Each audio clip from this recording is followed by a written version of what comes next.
టైటిల్లోనే కారం అని పెట్టుకుని వస్తున్న మహేష్ బాబు మాస్ మూవీ గుంటూరు కారం. సినిమా పేరులోనే కారం ఉండటం వల్లనేమో మంచి మోస్ట్ అవైటెడ్ త్రివిక్రమ్ ఎంటర్టైనర్ కిగా మారింది. అనేక మార్లు అయితే పొలమారుతోంది ఈ పేరు. మొదట్లో క్యాస్ట్ అండ్ క్రూ విషయంలో రకరకాల వార్తలొచ్చాయి. వీరు ఇన్, వారు అవుట్ అంటూ న్యూస్లతో అయితే మీడియా అయితే మారుమోగింది. అయితే ఎట్టకేలకు మహేష్ సరసన శ్రీలీల, మీనాక్షి చౌదరి ఫిక్స్ అవ్వటంతో షూటింగ్ అయితే ఊపందుకుంది. కానీ గుంటూరు కారం ఘాటు అక్కడితో ఆగలేదు. తర్వాత కూడా కంటిన్యూ అయింది film Nagar talk. Mahesh Babu, Sreeleela romantic entertainer కి తమన్ మ్యూజిక్ డైరెక్టర్ అన్న సంగతి మనందరికీ తెలిసిందే. కానీ ఇప్పటి వరకు బయటకొచ్చిన సాంగ్స్ విషయంలో సోషల్ మీడియాలో మిక్స్ టాక్ వినిపిస్తోంది. కొందరు తమన్ ట్యూన్ బాగా నచ్చితే మరికొందరు మాత్రం అబ్బో అంటున్నారు, మరికొందరు మాత్రం అబ్బే అంటున్నారు. అదే మహేష్ బాబుకి కూడా ఆందోళన కలిగించటం అనేది జరుగుతోంది. గుంటూరు కారం సినిమాకి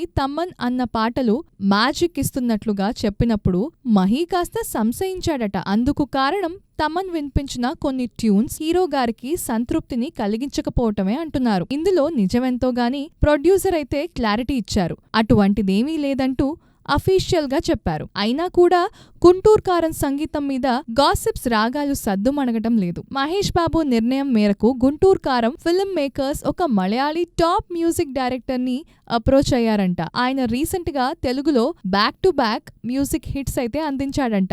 ఆయనెవరో గాని అతనికి ఇచ్చిన 2 స్పెషల్ ట్యూన్స్ మహేష్ బాబుని మెప్పించలేకపోయాయట.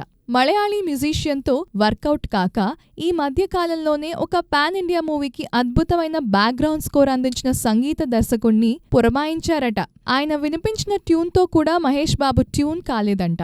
ఇక చేసేదేం లేక మళ్లీ తమన్తోనే అన్ని పాటలు వాయించామని చెప్పేసి డిసైడ్ అయ్యారంట. ఈ పుకారుల్లో నిజమెంతో గాని గుంటూరు కారం కోసం మ్యూజికల్ మిరపకాయలన్నీ తమన్ మిక్సీలోనే వేశాడంట. చూడాలి మరి జనవరి 12న సంక్రాంతి వేళ బాక్స్ ఆఫీస్ వద్ద త్రివిక్రమ్ మహేష్ కాంబినేషన్ ఏం చేస్తుందో. పాటల విషయంలో పడ్డ పాటలన్నీ మైమర్చిపోయేలా బ్లాక్ బస్టర్ రిలీజ్ వస్తే అంతకన్నా కావాల్సిందేముంటుంది?